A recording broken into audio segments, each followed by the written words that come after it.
నమస్తే, welcome to ప్రజా చైతన్యం. నేను మీ వారు. ఆంధ్రప్రదేశ్ 2024 అసెంబ్లీ ఎన్నికలు పూర్తయి దాదాపు కూడా 164 సీట్లతో కూటమి అధికారంలోకి వచ్చింది. 11 సీట్లు మాత్రమే వైసీపీ కైవసం చేసింది. రాజకీయం అంటే ఏమిటి? రాజకీయంలో ఆరితేరిన వ్యక్తులు అందరూ కూడా వైసీపీ పార్టీలో ఉన్నారు. అయినా కానీ వైసీపీ పార్టీ ఈసారి డీలా పడిందని చెప్పవచ్చు. అంటే ఇంత పకడ్బందీగా సీనియర్లకు ప్రాధాన్యత ఇచ్చినా, సీనియర్లు చెప్పిన వాళ్ళకి సీట్లు ఇచ్చినా, సీనియర్లు చెప్పినట్లుగా కమిషన్లు ఏర్పాటు చేసినా, సీనియర్లకే ప్రాధాన్యత ఇచ్చినా, రాజకీయం ఎక్కడ చేయాలో అక్కడే చేయాలి అనే దానికి జగన్మోహన్ రెడ్డి ఒక నిదర్శనంగా ఇప్పుడు ఓటమిని తీసుకోవచ్చు. సో దాదాపు కూడా ఓటమి పాలైన తర్వాత జగన్మోహన్ రెడ్డికి ఇదంతా కూడా ఇప్పుడు జగన్కి ఈ తత్వం బోధపడుతుందా అనేది కూడా ఒక ప్రశ్నగా మారింది. ఎందుకు జగన్మోహన్ రెడ్డి ఓడిపోయిన దానికి సఫాలక్ష కారణాలు ప్రతి ఒక్కరు కూడా వివరణ ఇస్తూనే ఉన్నారు. సో ఇదే నేపథ్యంలో నేను నిజంగా జగన్మోహన్ రెడ్డి ఓటమికి తల్లి చెల్లి కారణం అంటే అదొక పాయింట్గానే తీసుకుంటున్నారు. ఇంకా చూడాల్సిన పాయింట్లు కూడా చాలా ఉన్నట్లు కూడా మాట్లాడుతున్నారు. వాటిలన్నింటితో కూడా చూసుకున్నట్లయితే ఇంకా సీనియర్ నేతల తీరుపై కూడా వైసీపీ హైకమాండ్ కూడా ఏమాత్రం మింగుడు పడటం లేదన్నట్టు కూడా మనకు తెలుస్తుంది. ఇక చాలామంది నేతలు గౌరవించి వాళ్ళకి ఇచ్చిన సీట్లను కూడా వాళ్ళు నిలబెట్టుకోలేకపోయారని కూడా ఈసారి చెప్పవచ్చు. అంటే సీనియర్లు అంటే రాజకీయాలు బాగా ఆరితేరిన వాళ్ళు, ఎన్నో సంవత్సరాల నుంచి రాజకీయాలు చూస్తున్నవారు. అయినా కానీ వాళ్ళకి అన్నీ తెలుసు కూడా ఎందుకు మరి ఇలాంటి ఆలోచనలతో వాళ్ళు ముందుకు వెళ్ళలేదా, ఎందుకు తప్పుడు లెక్కలు వేశారు అనేది కూడా మనందరికీ కూడా తెలియాల్సిన ప్రశ్నగా మారింది. ఇక సామాజిక సమీకరణాలు అనే పేరు చెప్పి తానే తెచ్చిన సోషల్ ఇంజనీరింగ్ అంటూ అనేక మందికి కూడా కీలక పదవులు జగన్మోహన్ రెడ్డి అప్పగించారు. అయితే వారంతా కూడా ఇప్పుడు ఎక్కడున్నారో కూడా తెలియటం లేదు. అసలు మీడియా ముందు కూడా వాళ్ళందరూ కూడా రావట్లేదు. వారికి ఎవరికి చెప్పినా కానీ వాళ్ళు ఎవరు కూడా పట్టించుకోవట్లేదు. అదేవిధంగా వాళ్ళు ఎవరికి చెప్తే మెయిన్లీ వాళ్ళకే టికెట్లు ఇచ్చారనేది కూడా ఒక వాదనగా జరిగింది. సో ఇప్పుడు అసలు వాళ్ళు ఇప్పుడు ఎక్కడున్నారో కూడా ఆచూకీ పత్తా లేకుండా ఉన్నట్లు కూడా తెలుస్తోంది. ఇక మరికొంతమంది కూడా పదవిలో తొలి విడతలో రాలేదని చెప్తే వాళ్ళకి మలి విడతలో కూడా జగన్మోహన్ రెడ్డి పదవులు ఇచ్చారు. వాళ్ళు కూడా ఇప్పుడు అసలు ఎక్కడ ఉన్నట్లు కూడా తెలియదు. ఇక మనకి గుర్తుండాలి అంటే మహాయితే అంబటి రాంబాబు, పేర్లి నాని, సజ్జల, బొస్తా ఇలాంటి ఎక్కువ సీనియర్లే కనిపిస్తారు, కానీ మిగిలిన ఎవరు కూడా మనకు కనిపించదు.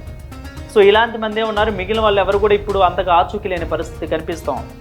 ఇక వారు చెప్పినట్లుగా ఈ రోజుకి మాత్రం కూడా పిలుపుకు దొరకనంత దూరంగా వాళ్ళందరూ కూడా ఉన్నట్లుగా తెలుస్తోంది. ఇక వాళ్ళందరూ సీనియర్లు నమ్ముకుంటే ఇంతేనా అన్నదికి ఇప్పటికైనా జగన్కి అర్థమవుతుందా అనేది కూడా మనం ఒక జగన్మోహన్ రెడ్డికి తెలిసేలా చూడాల్సిన ప్రశ్నగా మారింది. జగన్మోహన్ రెడ్డి ఇప్పటికైనా తెలుసుకున్నారా లేదా, వీళ్ళే సీనియర్లు ఆరితేరిన వాళ్ళు వీళ్ళేనా, ఎందుకు ఇప్పటికి కూడా వీళ్ళు బయటికి రావట్లేదు, పిలిచినా కానీ రావట్లేదు, సమీక్షలు చేస్తున్నా రావట్లేదు, పార్టీలో ఏం జరుగుతున్నా పట్టించుకోవట్లేదు, ఎందుకు ఇదంతా కూడా జరుగుతుంది అనేది కూడా జగన్మోహన్ రెడ్డి ఆలోచించారు. సీనియర్లు అంటే రాజకీయంగా బాగా చవి చూసిన వాళ్ళంతా కూడా వాళ్ళందరికీ బాగా తెలుసు.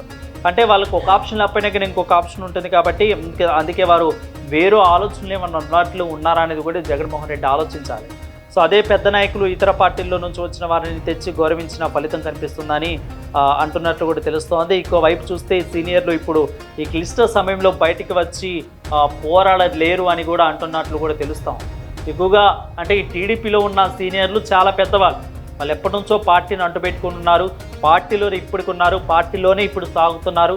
పార్టీకి కావాల్సినప్పుడు వాళ్ళు తోడ్పాటును అందిస్తూ ఉంటారు. పార్టీ ఎప్పుడు ఓటమిలో అదేవిధంగా కొంత డీలా పడిన సమయంలో కూడా వాళ్ళందరూ ముందుకొచ్చి సూచనలు సలహాలు చేస్తూ ఉంటారు. ఎందుకంటే ఎన్టీ రామారావు ఉన్నప్పటి నుంచి ఉన్న నేతలందరూ కూడా ఉన్నారు. ఇప్పుడున్న స్పీకర్ కానీ అయ్యన్న పాత్రుడు కానీ వీళ్ళందరూ కూడా సీనియర్ ఎన్టీఆర్ ఉన్నప్పటి నుంచి ఉన్న నేతలందరూ వీళ్ళందరూ కూడా పార్టీని అంతే అడ్డు పెట్టుకుని ఉన్నారు. పార్టీకి ఎప్పుడు వచ్చిన అవకాశాలు చేజిక్కించుకుంటారు. అదేవిధంగా పార్టీ ఎప్పుడు డీలా పడినా వాళ్ళందరూ కూడా ఆచితూచి సలహాలు ఇస్తూ ఉంటారు. మరి వైసీపీ పార్టీ సీనియర్లకు అంత ప్రాధాన్యత ఇచ్చినా కానీ సీనియర్లు ఎందుకు వాళ్ళు వైసీపీ పార్టీకి ప్రాధాన్యత ఇవ్వట్లేదు, ఇప్పుడు ఓడిపోయాం కానీ ఎందుకు వాళ్ళు అసలు పత్తా లేకుండా పోయారనేదే ఇప్పుడు జగన్మోహన్ రెడ్డి తెలుసుకోవాల్సిన విషయంగా ఇప్పుడు మారింది. అదేవిధంగా వారికి అన్ని లెక్కలు కూడా తెలుసు, అందుకే వారు దూరంగానే ఉంటున్నారన్నట్లు కూడా ఊహాగానాలు కూడా వ్యక్తమవుతున్నాయి. జగన్ యువనేతగా ఉన్నారు, పార్టీలో యువ నాయకత్వాన్ని ప్రోత్సహించాల్సిన అవసరం ఉందంటూ కూడా ఇప్పుడు నేతలందరూ కూడా మాట్లాడుకుంటున్నారు. ఒక రకంగా చెప్పాలంటే తెలుగుదేశం పార్టీలో కూడా ఇదే రకమైన మార్పు అనేది కూడా కనిపించిందని మనం చెప్పవచ్చు. దాదాపు యువనేతలకి ఎవరైతే నారా లోకేష్ తర్వాత మిగిలిన యువనేతలు వీళ్ళందరూ కూడా తెలుగుదేశం పార్టీ ప్రోత్సహిస్తూ ఉంది. బెస్ట్ ఎగ్జాంపుల్ మొన్న రాజేష్ మహాసేన కూడా ఎమ్మెల్యే టికెట్ అంటే పార్టీలో ఉండి పార్టీ కోసం పనిచేసిన వాళ్ళకి ఎమ్మెల్యే టికెట్ ఇచ్చింది. పిఠాపురం నుంచి కూడా పి గన్నవరం నుంచి సీట్ ఇచ్చింది. తర్వాత కొన్ని కారణాల వల్ల ఆయన వెనక్కి తగ్గి సీట్ని మళ్ళీ వాపస్ చేశారు. సో సో ఈ విధంగా పార్టీలో కష్టపడ్డ వాళ్ళకి, పార్టీ నాయకత్వానికి ఖచ్చితంగా టీడీపీ పార్టీ ఇచ్చింది. అదేవిధంగా జగన్మోహన్ రెడ్డి కూడా ఇప్పటికీ తెలుసుకోవాల్సింది ఏంటంటే యువకుడు కాబట్టి యువకులను ప్రోత్సహించాలి అనేది కూడా ఇప్పుడు రాష్ట్ర వైసీపీ నేతలు మాట్లాడుకున్న పరిస్థితి కనిపిస్తోంది. చంద్రబాబు సీనియర్లను కూడా పక్కన పెట్టి తన మంత్రివర్గాన్ని కూడా ఈసారి కొత్తగా రూపొందించారని కూడా చెప్పవచ్చు. అనిత కూడా యంగెస్ట్ హోంమంత్రి, ఇలాంటి వాళ్ళందరూ కూడా అంతే కొంతవరకు ప్రాధాన్యత ఇచ్చిన మిగిలిన వాళ్ళందరూ కూడా ఎంతో కొంత ప్రాధాన్యత అనేది చాలా వరకు యంగెస్టర్లకు ఇచ్చారు ఈసారి చంద్రబాబు అనేది చూడాలి. ఇక గతంలో అధికారంలోకి వచ్చిన ప్రతిసారి కూడా సీనియర్లకే పెద్దపీట వేశారు. ఇక అయితే 2019 తర్వాత పార్టీ కూడా ఇబ్బందికరమైన పరిస్థితి వస్తే మాత్రం సీనియర్లు చాలామంది గుమ్మం కూడా తొక్కలేదు. సో అందుకని పోరాటాలు కూడా చేయలేదు. దీంతో బాబుకి ఆనాడే తెలిసి వచ్చిందని కూడా మనందరం చెప్పుకోవచ్చు. సో దాదాపు కూడా 2019 ఎన్నికల తర్వాత చాలామంది సీనియర్లు సైలెంట్ అయిపోయారు, కానీ సూచనలు సలహాలు ఇస్తూనే వచ్చారు. తర్వాత వాళ్ళు ఎవరు కూడా ఇళ్ళకే పరిమితం అయిపోయారు. అప్పుడే చంద్రబాబు నాయుడు తెలుసుకున్నారు, బట్ వాళ్ళని అంటిపెట్టుకునే ఉన్నారు. సో ఇప్పటికైనా కానీ బాబుని చూసైనా జగన్ సర్దుకోలేకపోతున్నారు అన్నట్టు కూడా తెలుస్తోంది. తెలుసుకోవాలి. అదేవిధంగా బీఆర్ఎస్లో కూడా ఎవరు కూడా స్థిరమైన వాళ్ళు ఎవరు కూడా లేరు. అందరూ వలస పక్షులే. అందరూ ఏ పార్టీ అధికారంలో ఉన్నప్పుడు ఆ పార్టీకి వెళ్ళిపోతున్నారు. ఇప్పుడు దాదాపు 10 మంది ఎమ్మెల్యేలు, 6 ఎమ్మెల్సీలు, మిగిలిన రాజ్యసభ సభ్యులు, కేకే లాంటి వాళ్ళు, మహోన్నత వ్యక్తులు అందరూ కూడా వెళ్ళిపోతున్నారు. పొద్దున్నే టికెట్ తీసుకుని సాయంత్రం కల్లా జంప్ అయిన వాళ్ళందరూ కూడా ఉన్నారు. సో ఇదే నేపథ్యంలో జగన్మోహన్ రెడ్డి కూడా తెలుసుకోవాలనేది కూడా ఇప్పుడు దీని మీదకి వస్తున్న చర్చగా మారింది. ఇప్పుడు వైసీపీలు కూడా దీని మీదే చర్చ అనేది కూడా సాగుతోంది. మొత్తం మీద ఏపీలోని 26 జిల్లాలో 3-4 తప్ప సీనియర్లు ఎవరు కూడా పెదవి విప్పడం లేదు. పెద్దిరెడ్డి రామచంద్రారెడ్డి 1-2 సార్లు మీడియా ముందుకు వస్తున్నారు. ఎక్కువగా కేతి రెడ్డి, మిథున్ రెడ్డి, లేదంటే ఇంకెవరన్నా ఒకళ్ళిద్దరు మాత్రమే మాట్లాడుతున్నారు. కానీ అసలు కొడాలి నాని అయితే ఇప్పుడు అసలు ఆచూకీ కూడా లేరు అన్నట్లు కూడా తెలుస్తోంది రాష్ట్రంలో. సో అదేవిధంగా జగన్ తాడేపల్లిలో ఉన్నా కూడా చాలామంది నేతలు కలుసుకునేందుకు కూడా రాకపోవడం కూడా ఇప్పుడు అనేది కూడా రాజకీయాల్లో కూడా ఇదొక ప్రశ్నగా మారుతుంది. అందరూ కూడా ఆలోచిస్తున్నారు, ఎందుకు జగన్మోహన్ రెడ్డి తాడేపల్లిలో ఉన్నా కానీ సమీక్షలు చేస్తున్నా కానీ రావట్లేదు ఈ సీనియర్లు అందరూ కూడా. సో అదేవిధంగా అధికారం ఉన్నంత వరకు కూడా వాళ్ళు పరవారు ఎవరో తెలిసి వచ్చిందంటూ కూడా జగన్మోహన్ రెడ్డికి తెలుసుకోవాలి ఎప్పటికైనా అంటున్నారు. అదేవిధంగా మరి దీని నుంచి నేర్చుకున్న పాఠాలతో వైసీపీ ఎలా ముందుకు వెళ్తుందో, నూతనంగా ముందుకు వెళ్ళాలి, ఎలా ఇప్పుడు జగన్ ఏ విధంగా ప్లాన్స్ రూపొందిస్తారనేది కూడా చూడాలి. ఎక్కువగా సీనియర్లందరూ కూడా వీళ్ళందరూ కూడా పెద్దిరెడ్డి రామచంద్రారెడ్డి వీళ్ళందరూ కూడా దాదాపు సీనియర్లు, ఆల్మోస్ట్ బొత్స సత్యనారాయణ ఇప్పుడు మనకి అప్పుడప్పుడు కనిపిస్తూ ఉన్నారు. పెద్దిరెడ్డి మనకి అప్పుడప్పుడు కనిపిస్తూ ఉన్నారు. సో చాలామంది సీనియర్లు అందరూ కూడా ఇప్పుడు అసలు ఎక్కడున్నారో కూడా మనందరూ కూడా తెలియదు ముఖ్యంగా.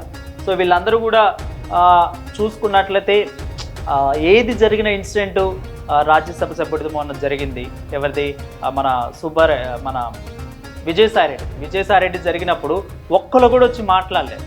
తప్పు రైట్ అయినా కానీ వెనకాల ఉండాలి కదా. సో తప్పైనా కానీ వెనకాల ఉండాలి. సో ఆయనకి సపోర్ట్ ఇవ్వాలి, ఆయనతో మాట్లాడటానికి, లేదంటే జరిగిన ఇన్సిడెంట్ని పరీక్షించుకోమని సవాలు విసిరాలి. అసలు వైసీపీ నాయకులు ఎవ్వరూ ఆ స్పందన మీద స్పందించలేదు. ఆయన గగ్గులు పెడుతున్నారు, సొంత పార్టీ నేతలు ఇదంతా కూడా చేస్తున్నారేమో అని అనుమానం ఉందంటూ కూడా ఆయనే అంచనాలు కూడా చెప్తున్నట్లు కూడా తెలుస్తాం.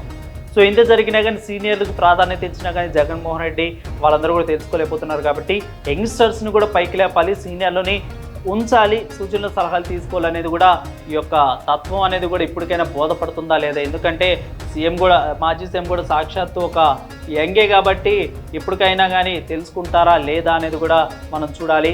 సో సీనియర్ని కూడా ఉంచాలి, కాకపోతే సూచనలు సలహాలు తీసుకుంటూ ఉండాలి. యంగ్స్టర్స్ని కూడా లేపాలి ఇప్పటికైనా కానీ అనేది కూడా తెలుసుకోవాలనేది ఇప్పుడు యొక్క ఎనర్జీ. చూస్తూనే ఉండండి ప్రజా చైతన్యం.